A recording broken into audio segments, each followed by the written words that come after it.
Nosso evento deste ano tem como tema central amai-vos e instruí-vos, como sendo a orientação do Espírito de Verdade para o movimento espírita, no sentido de buscarmos efetivamente um comprometimento nosso com essa mensagem da qual nos fazemos portadores.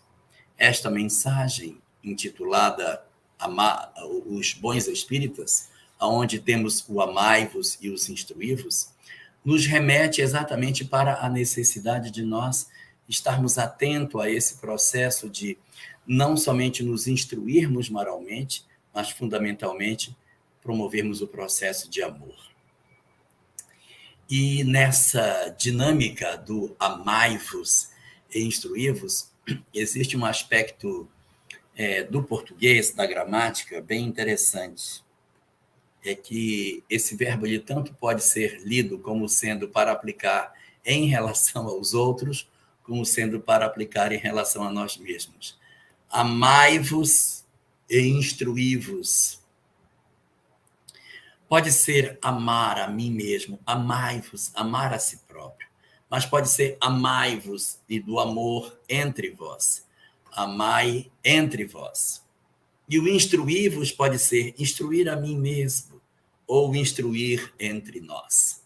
Tanto faz ser para o sentido reflexivo ou no sentido relativo a outra pessoa, nós sempre vamos encontrar justificativas razoáveis para esse processo de nós amarmos e nos instruirmos.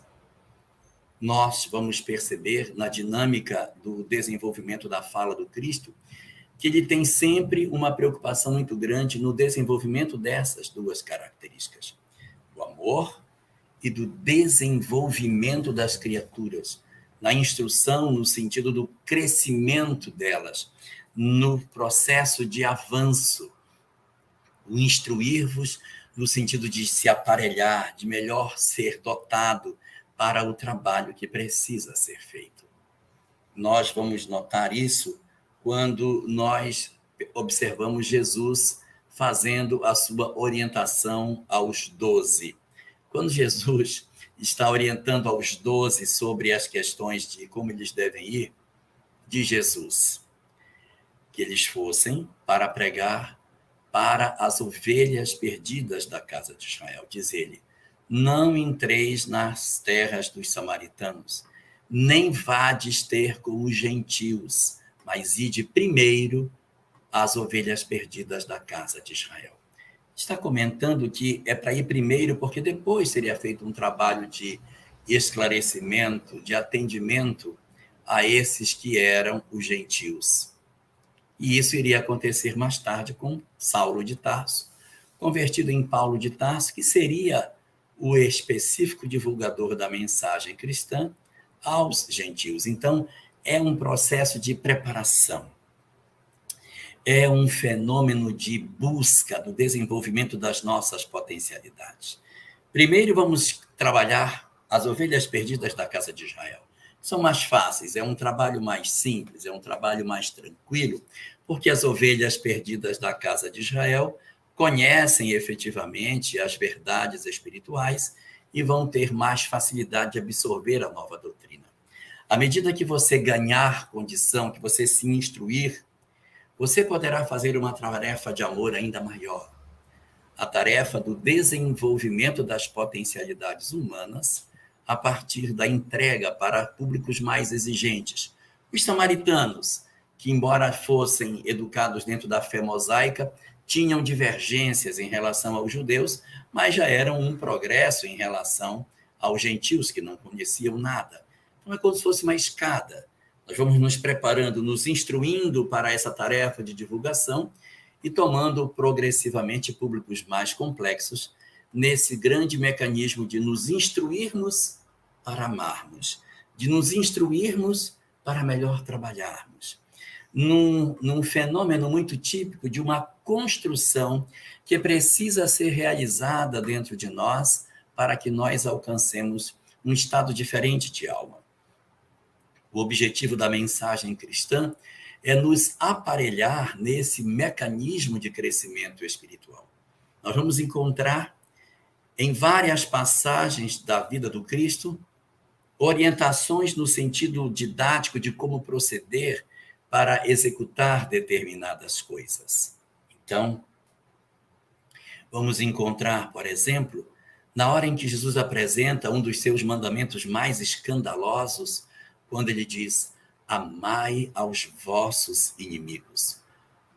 Oferecer essa proposta de conduta que nunca havia sido ouvida antes pelos judeus, eles nunca haviam ouvido antes ninguém propor que deveria se amar os inimigos, porque os povos vizinhos eram inimigos que eram sempre defrontados nas batalhas, nas guerras sangrentas que aconteciam na Palestina.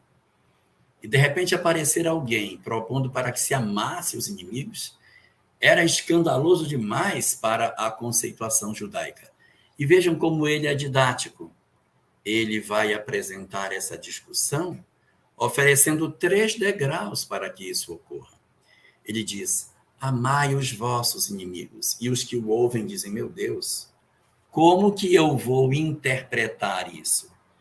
Como que eu vou fazer para que eu consiga, de fato, viver esse amor aos inimigos? Eu não sei nem como fazer isso.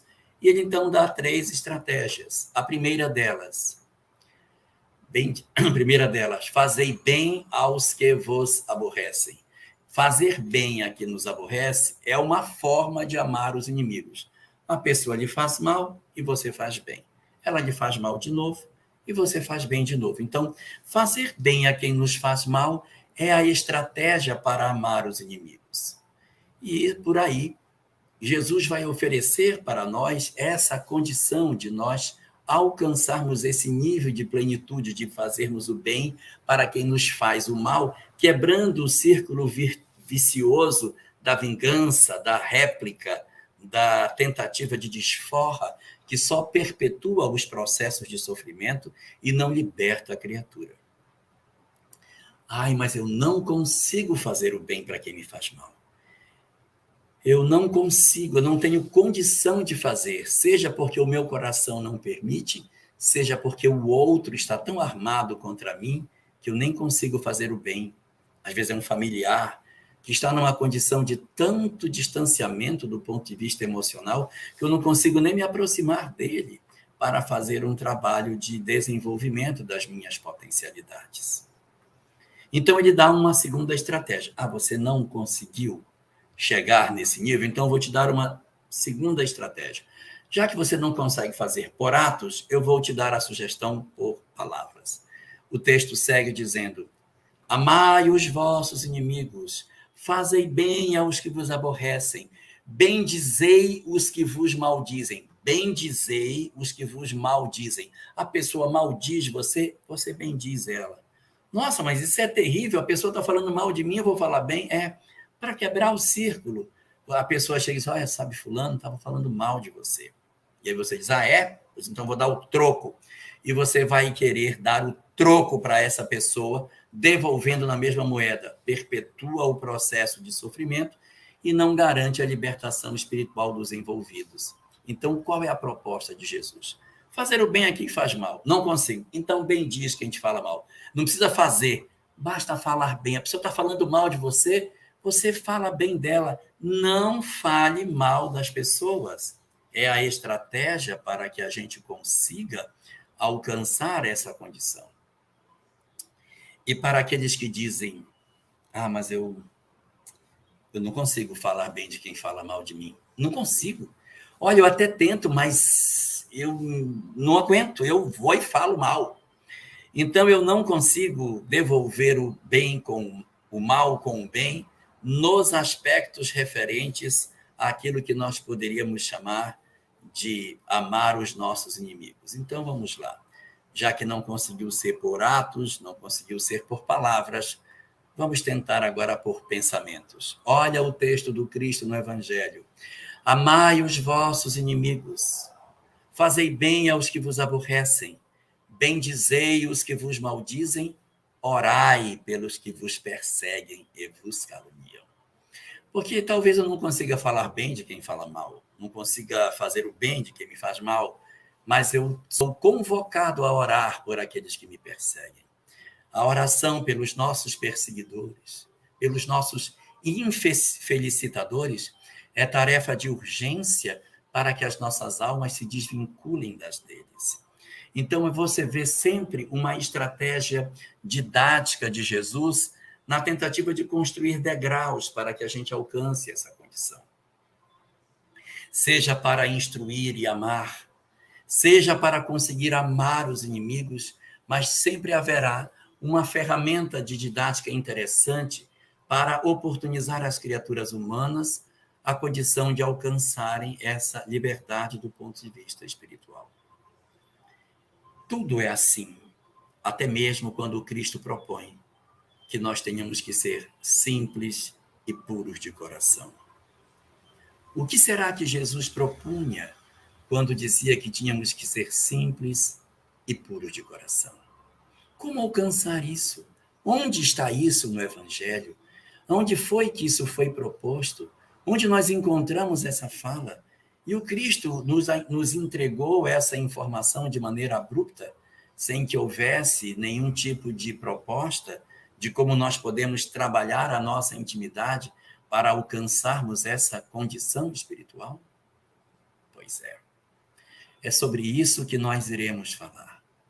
O mestre por excelência, Jesus, também construiu uma escada para que nós alcançássemos a pureza de coração. Esse processo que ele vai apresentar para nós está contido na sua primeira fala pública. Na primeira vez que o Cristo se apresenta para falar às multidões, no chamado Sermão da Montanha, ele vai apresentar diversas bem-aventuranças, mais especificamente 9. A sexta das bem-aventuranças é: bem-aventurados os puros de coração, porque eles verão a Deus.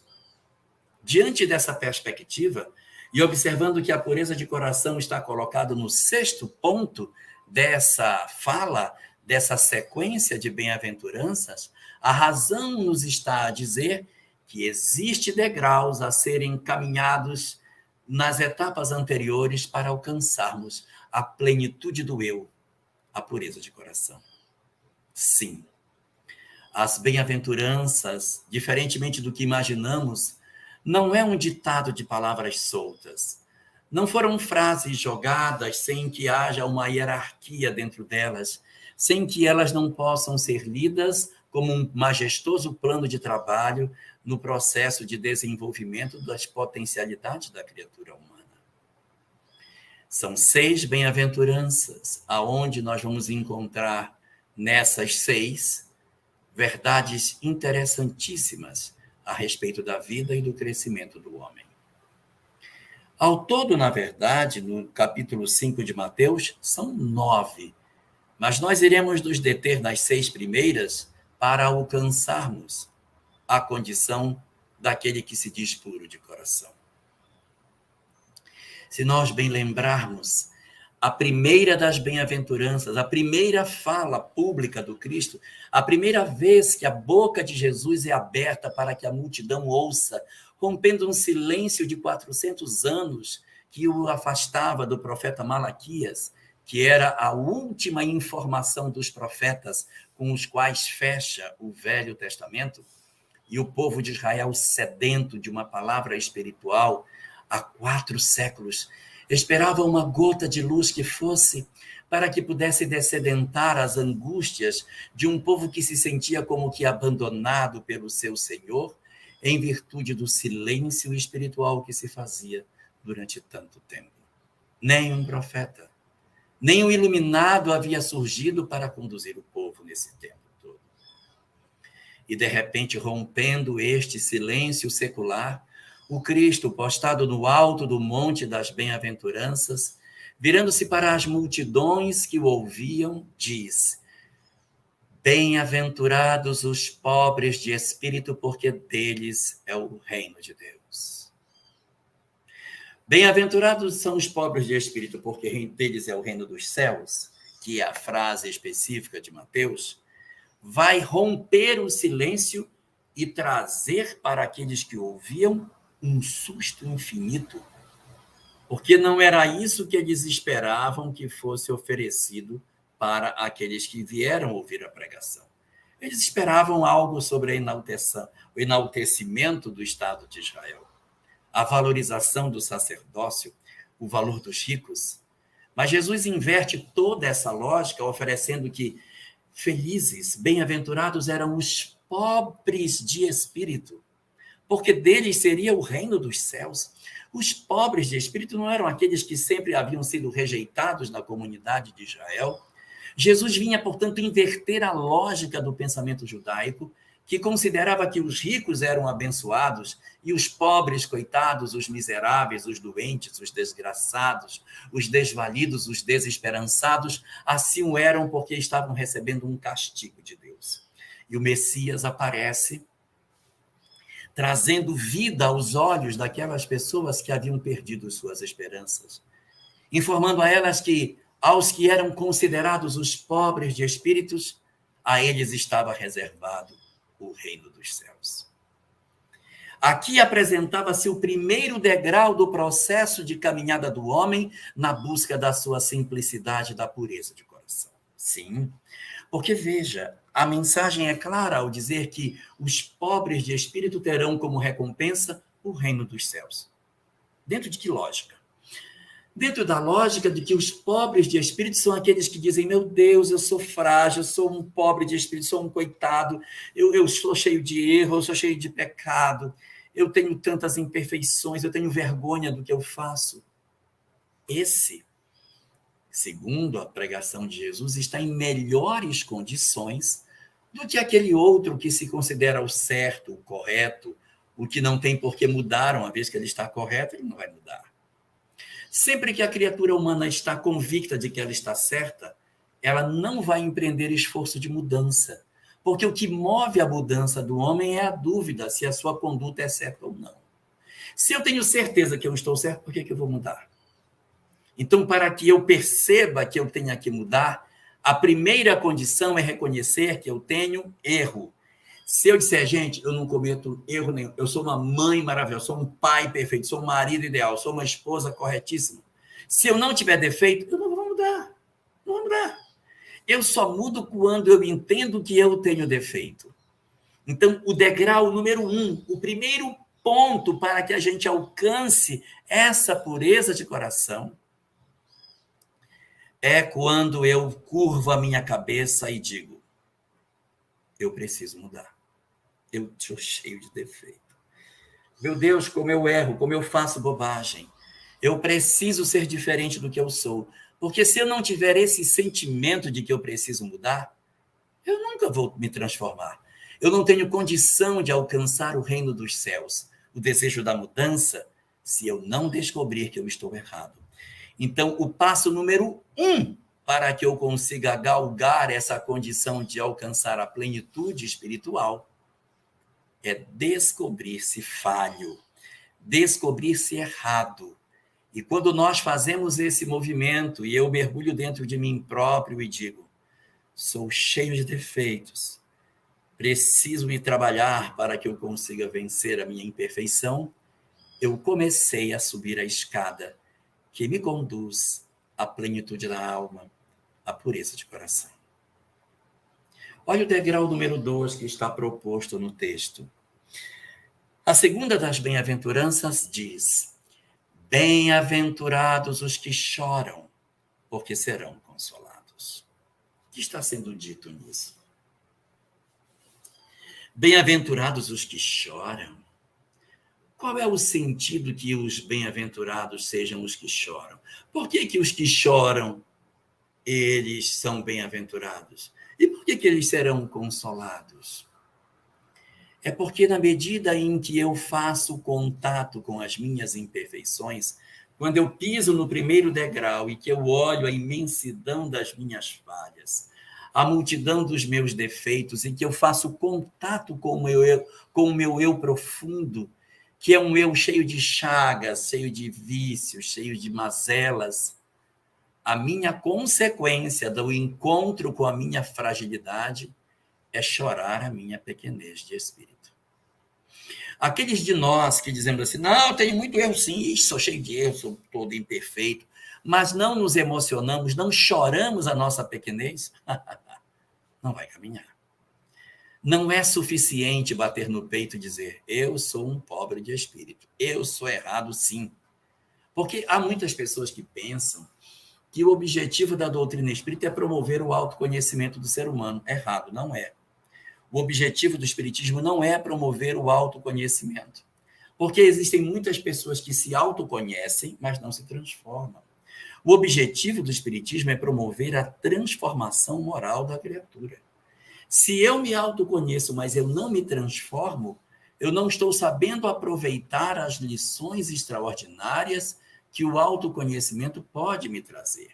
Porque não é autoconhecer-se, é transformar-se. Existem 3 circunstâncias que podem acontecer quando nós promovemos o nosso processo de autoconhecimento. 2 dessas são equivocadas e uma delas é positiva. O primeiro tipo de circunstância que pode acontecer quando nós iniciamos um processo de autoconhecimento, quando nós começamos a perceber as nossas vidas, é nós passarmos por um fenômeno chamado cristalização do ego. O que é a cristalização do ego? É a pessoa que diz, olha, eu descobri que eu sou grosseiro, pensei que eu não fosse, descobri que eu sou grosseiro, que eu sou estúpido e que eu sou muito egoísta. Então, agora que eu descobri isso, eu vou assumir o que eu sou. Eu vou enfrentar essa possibilidade para que a gente consiga fazer essa vitória sobre as nossas condições interiores. Eu vou enfrentar isso de que maneira? Eu vou mostrar para todo mundo o que é que eu sou. Não vou mais esconder. Para quem me aparecer, o que é? Eu sou grosseiro mesmo, eu sou egoísta mesmo e pronto, acabou-se. Quando eu faço isso, quando eu desenvolvo esse sentimento diante da vida, eu não estou aproveitando o meu autoconhecimento. Eu estou fazendo, na verdade, uma cristalização do meu ego.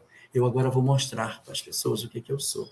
Sem medo, sem pudores. Vou gargalhar dos outros, porque agora eu vou mostrar o que eu descobri sobre mim mesmo, que é um monte de chagas, eu vou mostrar as minhas chagas para os outros. O segundo problema do ego é quando nós movimentamos as nossas vidas e, ao invés de fazermos o caminho correto, nós descobrimos que estamos errados e, ao invés de fazermos uma explosão do ego, nós fazemos uma implosão do ego. Eu digo, meu Deus, tenho defeito, sou pecaminoso, sou errado, e eu deprimo, eu me afasto, eu fujo da casa espírita, eu me escondo das pessoas, eu tenho vergonha de mim mesmo, porque eu percebo que eu sou cheio de mazelas. E há uma terceira condição que é a desejável. É quando eu entro em contato comigo, eu digo, eu quero me transformar. Não quero mais ser assim. E isso leva para o degrau 2. Qual é o degrau 2? Bem-aventurados os que choram, porque serão consolados. Todos os que fizerem seu processo de autoconhecimento, que chorarem a sua dificuldade, que lamentarem, que se deplorarem das suas faltas, encontrar-se-ão em condições de avançarem na senda do progresso, para conseguirem encontrar o terceiro desses estágios do processo de crescimento espiritual. O terceiro estágio dentro das bem-aventuranças diz: bem-aventurados os mansos, porque eles herdarão a terra. O que significa isso? Significa encontrar dentro de nós um processo de mansidão. Essa mansidão é o contato com o meu, é o apaziguamento das minhas emoções. É você fazer as pazes com o seu passado. É o fenômeno de autoacolhimento, de autoaceitação, de autoentendimento. Todos esses processos que dizem respeito à movimentação que eu faço para me reconciliar com o meu passado, para fazer as pazes com o meu eu antigo, não ter vergonha do que eu fui, reconhecer que eu fui frágil, sim, mas hoje eu sou diferente. E esse hoje forte vai dar a mão para o eu frágil, para que o eu frágil saia do fosso em que ele está. E se eu fizer isso, eu vou pacificar a minha vida. Eu vou alcançar a condição através da qual eu estarei sereno dentro de mim mesmo. Por isso que são os mansos, os que conseguiram fazer o fenômeno da mudança interior. Os que alcançam a terceira bem-aventurança, os que conseguiram pisar no terceiro degrau, pisaram no primeiro e descobriram que eram imperfeitos. Pisaram no segundo, lamentando e fazendo contato com sua dor, o que é fundamental. Até que eles alcançaram o terceiro degrau. Bem-aventurados os que são brandos, porque eles herdarão a terra. Eles vão herdar a terra porque essa é a característica dos espíritos que vão ficar no mundo de regeneração. Os que conseguirem fazer a sua transformação moral. Quem faz a transformação moral herda o mundo de regeneração.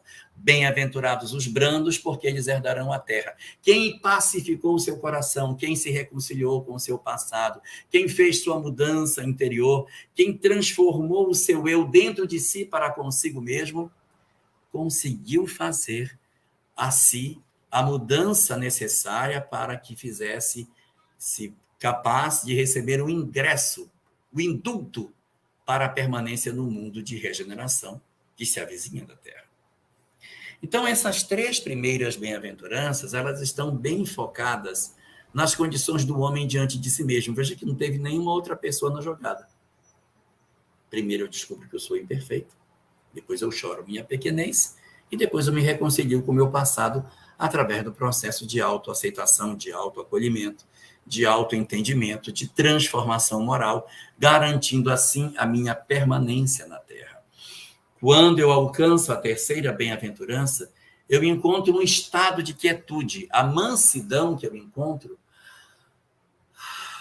é um estado de quietude interior.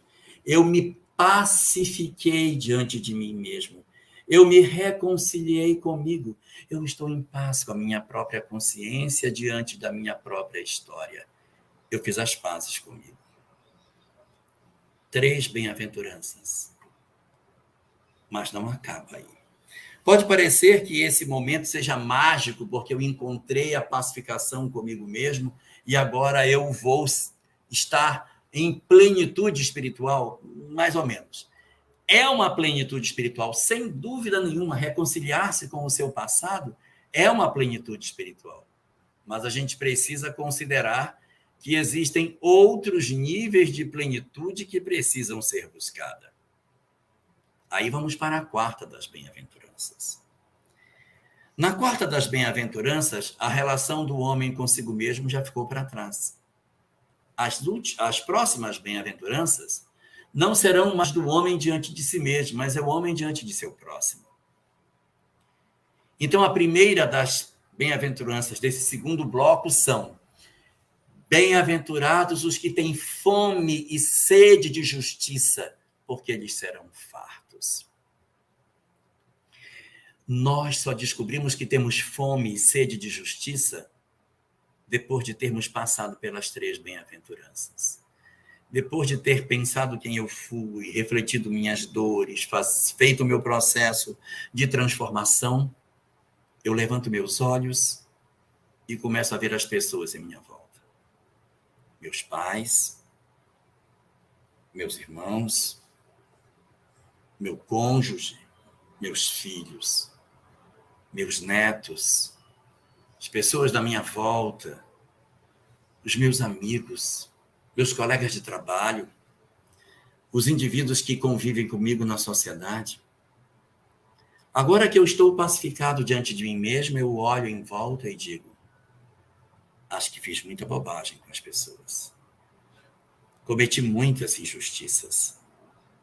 Eu preciso corrigir as injustiças que eu pratiquei. Fome e sede de justiça é desejo de corrigir o que se fez de errado. Há uma relação afetiva mal resolvida do passado. Voltar para consertar. Há um vínculo mal resolvido com meu filho. Voltar para consertar. Tentativa de reconciliação com pai e mãe. Voltar para consertar. Fome, sede de justiça, fome e sede. Preciso resolver, porque a minha relação comigo está legal. Mas quando eu lembro do que eu fiz, quando eu lembro do que eu pratiquei, eu não me sinto em paz. Eu preciso sair de mim mesmo para ir em direção ao outro. Às vezes dá para resolver. Às vezes dá para a gente procurar as pessoas e se reconciliar. Sim, é possível. Ainda estou encarnados, ainda dá para a gente conseguir fazer alguma coisa. E outras vezes já partiram, já não estão mais conosco. Não fui um bom filho. Pratiquei uma série de atividades equivocadas. Fiz uma série de bobagens. Não consegui fazer tudo o que eu deveria fazer. Fiz uma relação familiar muito conflituada. Agora eu entendo. Fui um adolescente que não deveria ter sido. Fui um marido que não deveria ter sido. Fui uma esposa que não deveria ter sido. Ah, se eu pudesse voltar sobre meus próprios passos e poder mudar. Sem dúvida que a gente não dá, como diz Emmanuel, não dá para a gente voltar e fazer um novo começo, né? Nós podemos fazer um novo fim. Então, fome e sede de justiça a gente faz quando a gente começa a sentir a necessidade de desentortar o caminho que a gente fez. Eu sinto que tem coisa errada e eu vou tentar arrumar.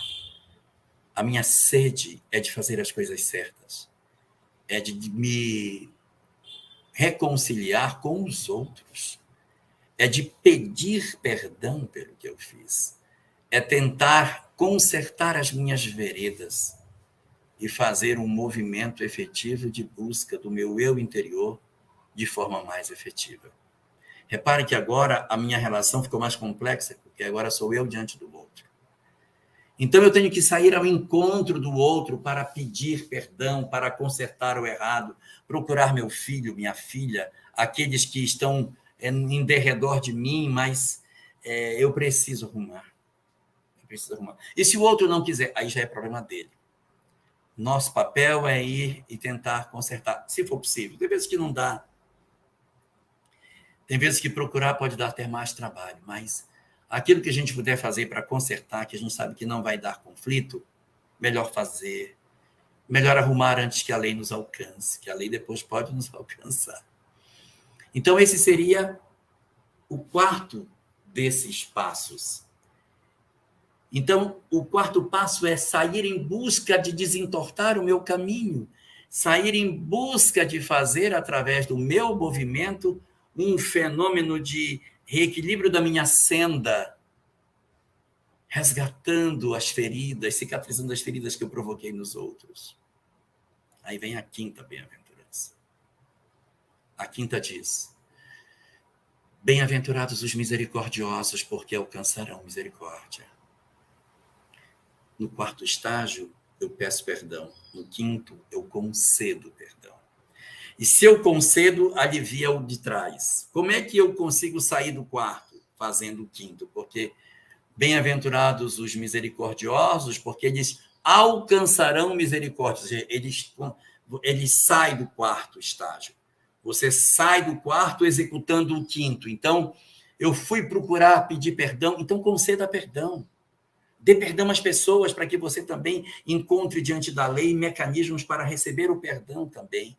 É um binômio que está sendo feito agora. Pedir perdão, conceder perdão. Pedir perdão.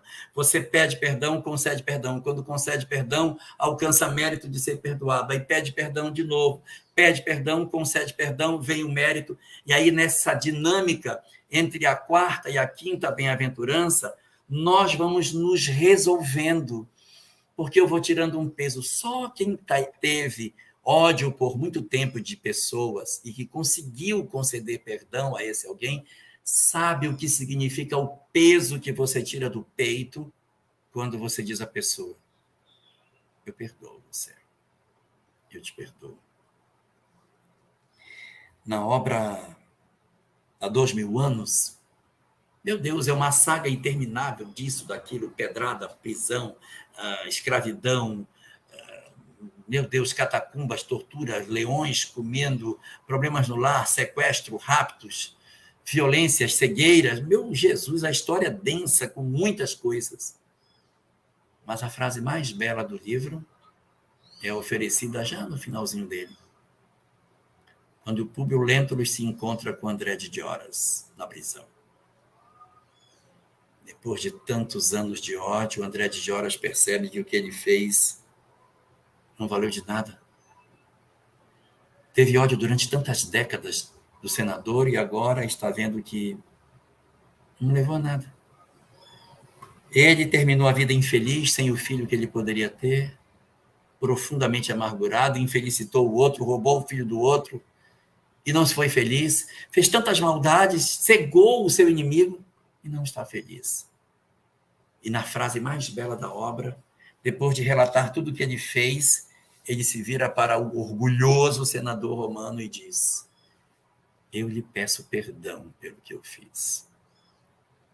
E impressionantemente, o senador diz 2 palavras: estás perdoado. Ah, meu Jesus! Quanto peso é retirado dos ombros desses personagens quando essas 2 palavras são ditas. Se nós formos perceber, no livro seguinte, 50 anos depois, Nestório aparece como personagem. Mas cadê André de Joras? Não está na história. Na introdução diz que ele está encarnado, mas em outros campos de luta. Ah, é?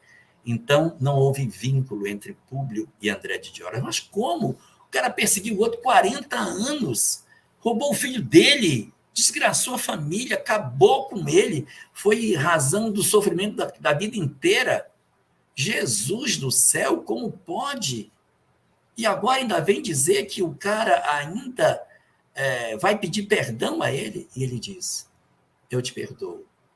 Quando ele faz isso, as almas se desconectam.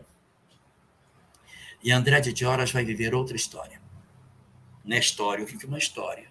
André de Joras vai viver outra. O perdão dissolve os vínculos. Então, esse binômio de peço perdão e acaba aliviando de lá, vai promovendo a libertação da alma. E ao alcançarmos a condição de nos libertarmos daquilo que fizemos de errado e concedermos aos outros a condição de libertação pelos seus equívocos, alcançamos o nosso objetivo, que é discutir sobre a sexta das bem-aventuranças. Disse Jesus: bem-aventurados os puros de coração, porque eles verão a Deus. Sim! Quando eu consigo perdoar e pedir perdão, quando eu consigo fazer isso, eu tiro um peso tão grande das minhas costas. Há uma leveza tão grande, afastam-se os processos obsessivos. Meus dias sombrios são apagados. Eu começo a ver as cores da vida, eu começo a ver as coisas que se desenvolvem em meu derredor, e isso é mágico. Porque o perdão tem esse condão extraordinário de fazer com que a gente veja o mundo colorido de novo. Quando a gente guarda mágoa ou guarda ódio, o mundo fica todo preto e branco. Você olha as estrelas, olha as flores, isso aqui não tem valor nenhum, porque eu estou tomado pelo ódio. Mas quando eu retiro isso, as flores voltam a ter cor, a natureza passa a ser bela, as estrelas voltam a ficar no céu, nós vamos ter um conjunto de emoções maravilhosas e nossas almas estão libertas. Guardar ódio ou guardar mágoa gera 6 consequências para o espírito. Primeiro, fica doente fisicamente, adoece. Segundo, fica doente psicologicamente. A pessoa só fala daquilo que aconteceu, fica repetitiva, fica cansativa, fica amarga e tem a tendência de terminar sozinha por conta desse amargor. Terceiro, fica doente emocionalmente, porque ela fica tão presa no passado que as emoções dela não vivem o hoje. Ela não consegue viver o dia de hoje, só vive o passado. Passa 70% do tempo falando do ontem, e o dia de hoje está passando e ela não está vendo, porque ela está presa, acorrentada a uma história de 40, 50 anos atrás.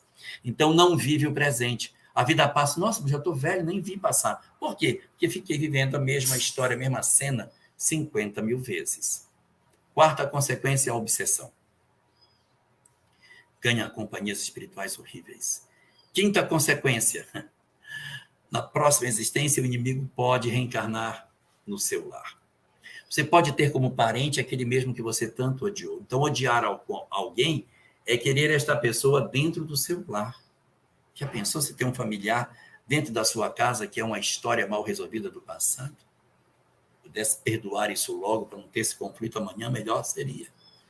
Por isso a fala do Cristo, perdoai enquanto estáis a caminho com ele, né? Reconciliai-vos com o vosso adversário e tal. Mas eu disse que eram 6, eu só falei de 5. O que pode ser pior do que o inimigo nascer na minha casa? Não tem coisa pior do que isso? Tem. É você nascer na casa dele. Porque enquanto ele nasce na sua, você está cercado dos seus amores. Mas você ir sozinho para a casa dele é muito pior. Então, quando você vai para a casa do inimigo, é você solitário num ambiente inóspito. Por isso a dificuldade.